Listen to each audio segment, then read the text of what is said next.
ये तो सब जानते हैं कि महाभारत के युद्ध में पांडवों की जीत हुई थी और कौरवों को हार का मुंह देखना पड़ा था। मगर महाभारत के इस युद्ध से पहले की कहानी के बारे में काफी कम लोग ही जानते होंगे। जी हाँ, महाभारत की कहानी में विदुर भी थे जो काफी शक्तिशाली थे, लेकिन इतने शक्तिशाली होने के बावजूद भी विदुर ने महाभारत के युद्ध में भाग नहीं लिया था। तो ये सोचने वाली बात है कि उन्होंने महाभारत के युद्ध में भाग क्यों नहीं लिया था। तो आइए जानते हैं विदुर ने महाभारत के युद्ध में भाग क्यों नहीं लिया। दरअसल विदुर के बारे में ऐसा कहा जाता है कि वे धर्मराज के अवतार थे और अगर वो चाहते तो इस युद्ध में अपने धनुष से पूरी सेना को एक ही बार में खत्म कर सकते थे। तो चलिए अब आपको विदुर के बारे में विस्तार से बताते हैं। बता दें कि विदुर असल में धृतराष्ट्र और पांडवों के भाई थे तथा कौरव और पांडवों के काका थे।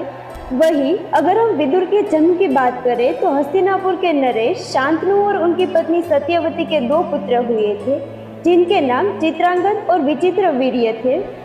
जब चित्रांगद बड़े हुए तब भीष्म ने राजा का पद उन्हें सौंप दिया, लेकिन अफसोस कि कुछ समय बाद गंधर्वों से युद्ध के दौरान चित्रांगद की मृत्यु हो गई। हालांकि इसके बाद विचित्रवीर्य भी युवा अवस्था में पहुंच चुके थे, तो ऐसे में भीष्म ने उनका विवाह करने की सोची और उनका विवाह काशीराज की पुत्रियां अंबिका और अंबालिका से करवाया। मगर यहाँ दुख की बात यह है कि विचित्रवीर्य को क्षय रोग हो गया और इसके कारण उनकी मृत्यु हो गई। तब तक विचित्रवीर्य की कोई संतान नहीं हुई थी। तो ऐसे में शांतनु की दूसरी पत्नी सत्यवती ने भीष्म से कहा कि वे विचित्रवीर्य की पत्नी से पुत्र उत्पन्न करे, लेकिन भीष्म ने अपने पिता का वचन तोड़ने से मना कर दिया। जिसके बाद सत्यवती ने अपने पुत्र वेदव्यास को याद किया। वेदव्यास अपनी मां की आज्ञा पालन करते हुए तैयार हो गए। बता दे कि जब वेदव्यास अंबिका के पास गए तो अंबिका ने अपने नेत्र बंद कर लिए, जिस वजह से धृतराष्ट्र अंधे पैदा हुए। इसके बाद वेदव्यास छोटी रानी अंबालिका के पास गए, तो ऐसे में वेदव्यास को देखकर अंबालिका काफी भयभीत हो गई, जिसकी वजह से उनको पांडु रोग से ग्रसित पुत्र की प्राप्ति हुई।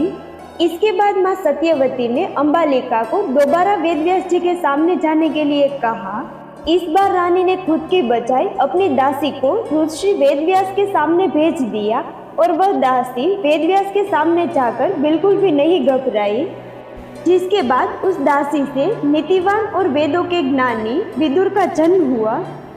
आगे चलकर वह धृतराष्ट्र के मंत्री बने। जी हाँ, विदुर धर्म का पालन करते थे और वे चाहते थे कि धृतराष्ट्र भी धर्म के मार्ग पर ही चले, मगर अफसोस कि ऐसा नहीं हुआ। पांडवों का पक्ष लेने के कारण दुर्योधन विदुर से ईर्ष्या करता था और लाक्षागृह के षड्यंत्र के समय भी विदुर ने ही युधिष्ठिर को सावधान किया था तथा उन्हें इसे बचने की युक्ति भी बताई थी। बता दें कि विदुर जी के पास एक बहुत ही शक्तिशाली और चमत्कारी धनुष था जो उन्हें खुद भगवान श्री कृष्ण से प्राप्त हुआ था। ऐसे में अगर वे चाहते तो इस धनुष से एक ही बार में युद्ध खत्म कर सकते थे, लेकिन उन्होंने ऐसा नहीं किया। दरअसल बात यह है कि एक बार विदुर ने दुर्योधन को युद्ध न करने की सलाह दी, जिसके बाद दुर्योधन ने विदुर को अपशब्द कहने शुरू कर दिए।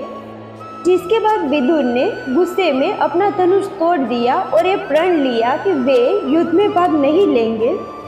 जी हाँ, विदुर जानते थे कि अगर वे युद्ध में लड़े तो उन्हें कौरवों की तरफ से लड़ना होगा, यानी उन्हें अधर्म के पक्ष में रहना होगा, और इसी वजह से उन्होंने युद्ध न करने का फैसला लिया। इसके साथ ही उन्होंने धृतराष्ट्र को भी समझाया कि दुर्योधन उनके कुल का नाश कर देगा, लेकिन तब विदुर की बात किसी ने नहीं मानी और इसका परिणाम ये हुआ कि कौरव महाभारत के युद्ध में बुरी तरह से हार गए और लड़ते लड़ते मर गए। तो इस वजह से इतने शक्तिशाली होने के बावजूद भी महाभारत के युद्ध में विदुर ने भाग नहीं लिया था।